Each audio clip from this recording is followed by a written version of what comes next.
Video में देखेंगे teaching plan. इसमें सबसे पहले क्लास रहेगा। क्लास में 4 कॉलम रहेंगे। पहला कॉलम है डेट, दूसरा है क्लास, तीसरा है सब्जेक्ट और चौथा है time. Class third, subject rainbow और टाइम है 35 से 40 मिनट। पहली हेडिंग है learning outcomes, the child is able to learn to use the prepositions. और दूसरी हेडिंग है topic where is the rat. इसके बाद तीसरी हेडिंग है, ये लेसन का नाम है वेयर इज द रैट। और इसके बाद तीसरी हेडिंग है टीचिंग लर्निंग मटेरियल्स। इसमें हमने टेक्स्ट बुक लिया है रेनबो और दीक्षा ऐप का प्रयोग करेंगे। इसके बाद चौथी हेडिंग आती है टीचिंग लर्निंग प्रोसेस। इसमें भी 4 कॉलम रहेंगे। पहला कॉलम है सीरियल नंबर, दूसरा है स्टेप्स और तीसरा है एक्सपेक्टेड टाइम और चौथा है methods of assessment. In the beginning of teaching, इसमें ये स्टेप्स की पहली हेडिंग रहेगी। इसमें समय रहेगा 5 मिनट और ऑब्जर्वेशन के द्वारा हम बच्चों का असेसमेंट करेंगे। The teacher will ask to the children with the following questions.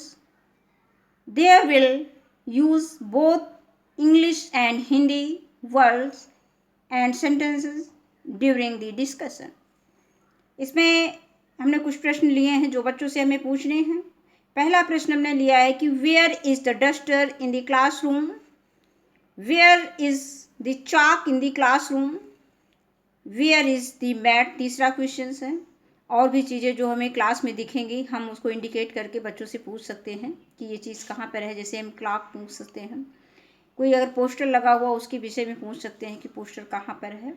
इस तरह से हम और भी क्वेश्चन इसमें बच्चों से पूछ सकते हैं।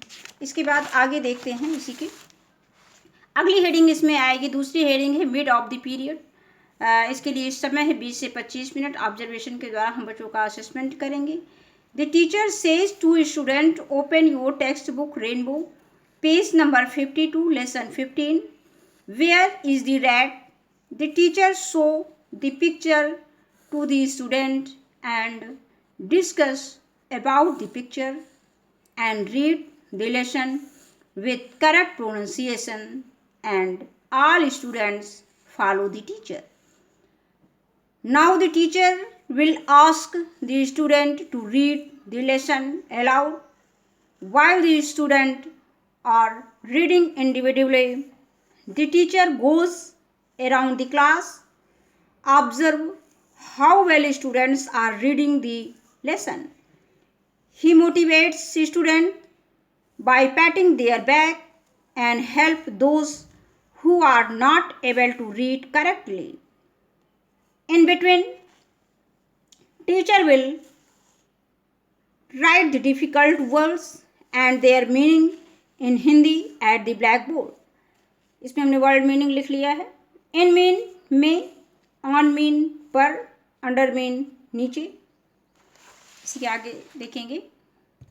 नियर मीन नज़दीक, और बिटवीन मीन बीच में, बिहाइंड मीन पीछे, अंडर मीन नीचे, बॉक्स मीन संदूक और चेयर मीन कुर्सी। After this teacher will explain the lesson in Hindi. The rat is in the box. चूहा संदूक में है. The cat is on the mat. बिल्ली चटाई पर है. The rat is under the chair. चूहा कुर्सी के नीचे है. The cat is near the tree. बिल्ली पेड़ के पास है. The cat is sitting between the box and the table. बिल्ली संदूक और मेज के बीच में बैठी है. The rat is behind the box. चूहा संदूक के पीछे है. The rat is under the mat. चूहा चटाई के नीचे है. The boy laughs. हा हा हा. लड़का हा हा हा हंसता है। इसके बाद next heading C, end of the teaching. इसके लिए टाइम है 10 minutes. By checking assignment, teacher will ask the children to, क्या आगे देखेंगे, copy the difficult words and its meanings in Hindi from the blackboard. Later teacher will check to it also. Next assignment, next heading है assignment homework. इसके लिए time 5 minutes है। All student will learn difficult word meaning and right 1 page writing. और last heading है next teaching process. Teacher according to needs of student learning and on the basis of the difficulties in the way of teaching, the teacher will make proper action for the next teaching plan. धन्यवाद।